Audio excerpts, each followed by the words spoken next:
কিয়ামত শুরু হওয়ার পূর্বে প্রথম ইসরাফিল আলাইহিসসালাম শিঙায় ফুৎকার দিবেন আর মহাপ্রলয় শুরু হবে। এরপর দ্বিতীয় ফুৎকারে সকল মৃতকে পুনরুত্থিত করা হবে। আল্লাহ তার ফেরেশতাদের পাঠাবেন এবং কবরগুলো খুলে যাবে।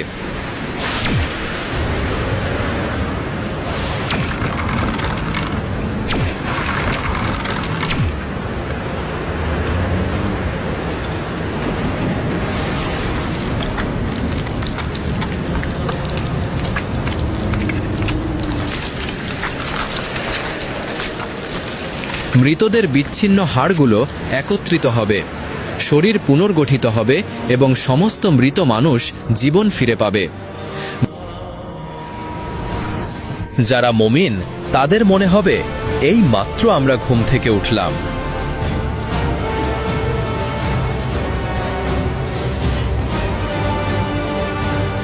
তারপর বিচারের দিন আল্লাহ রব্বুল আলামিন সকলের মুখে সেদিন মোহর এঁটে দেবেন। এর ফলে কেউ কথা বলতে পারবে না। শরীরের প্রতিটি অঙ্গ প্রত্যঙ্গ সকলের পক্ষে এবং বিপক্ষে সাক্ষ্য দেবে, কথা বলবে, এবং আল্লাহ সেদিন কাউকে অবকাশ দেবেন না।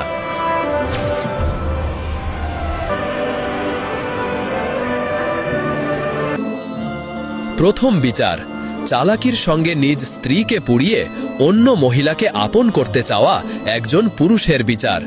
অতঃপর সে জাহান্নামী। যেসব ব্যক্তিরা তাদের স্ত্রীদের নির্মমভাবে হত্যা করে তাদেরকে মহাবিচারের দিন আল্লাহ রব্বুল আলামিন এইভাবেই জাহান্নামে নিক্ষেপ করে শাস্তি দেবেন।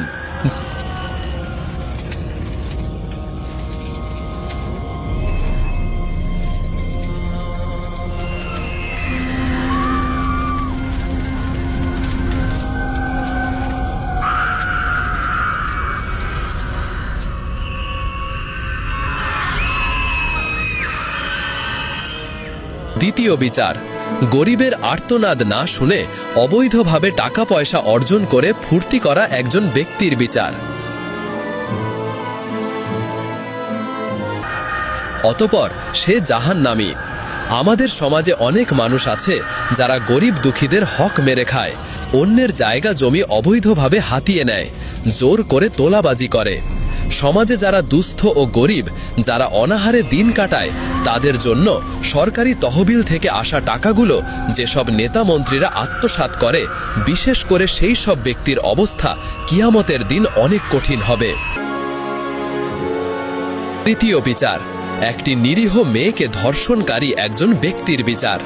অতঃপর সে জাহান্নামী। সমাজে কিছু মানুষরূপী হিংস্র পশু আছে যারা অসহায় মেয়েদের একা পেয়ে ধর্ষণ করার পর তাদের পুড়িয়ে হত্যা করে।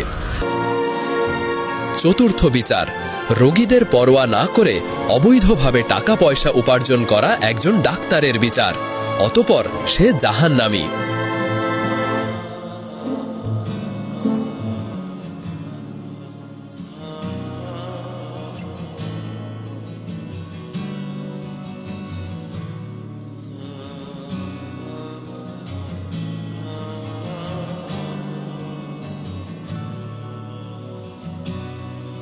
অন্যদিকে দুঃখী ও অসহায়দের সাহায্য এবং সৎ পথে চলার আহ্বান জানানো একজন ব্যক্তি।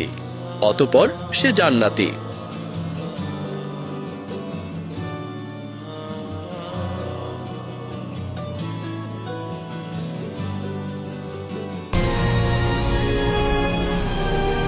একজন মহিলা যিনি গরিব হলেও আল্লাহর প্রতি সন্তুষ্ট, তার ইবাদত করেন এবং সর্বদা আল্লাহর আদেশ পালনে সচেষ্ট। অতঃপর সে জান্নাতি।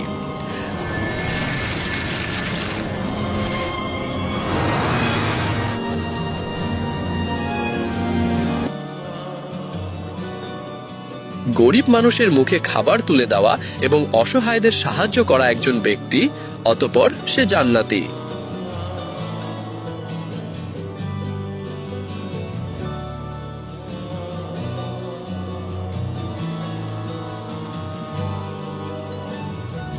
আল্লাহর বাণী শুনে এবং মনের মধ্যে আল্লাহর প্রতি ভয় জাগিয়ে তার কাছে ক্ষমা প্রার্থনার মাধ্যমে সৎ পথে ফিরে আসা একজন মহিলার বিচার।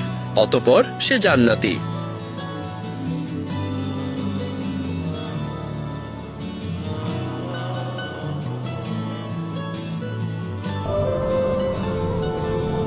সৎ পথে এবং অন্যায়ের বিরুদ্ধে আন্দোলনকারী একজন যুবক যে দেশ ও সমাজের উন্নতির জন্য এবং মানুষের ভালোর জন্য নিজের জীবনকে উৎসর্গ করে দিয়েছে, অতঃপর সে জান্নাতি।